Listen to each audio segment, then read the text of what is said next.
Radhe Radhe guys, আমি দেখুন গিয়েছিলাম দীঘা ঘুরতে। তো দীঘার আশেপাশে যে মন্দিরগুলো আছে সেগুলোতে ঘুরতে গিয়েছিলাম, মানে রিসর্টেও গিয়েছিলাম, মন্দিরেও গিয়েছিলাম। তার মধ্যে একটা মন্দির আমার খুব ভালো লাগলো, যেটা আমি আপনাদের দেখাচ্ছি। এই যে একটা পুকুর আছে দেখছেন, এই পুকুরটা হলো মা কালীরই মানে পুকুর। ওখানেই কথিত আছে ওখানে যে চারিদিকে জল হয়ে গেলেও এই পুকুরটা কোনো দিন ভরে না, মানে এমনিই থাকে। আর এর জল নোনা না, এর জল মিষ্টি।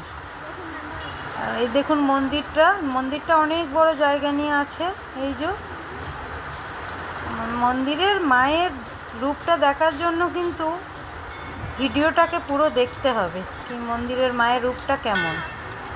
এটা হচ্ছে নয়া কালী মন্দির।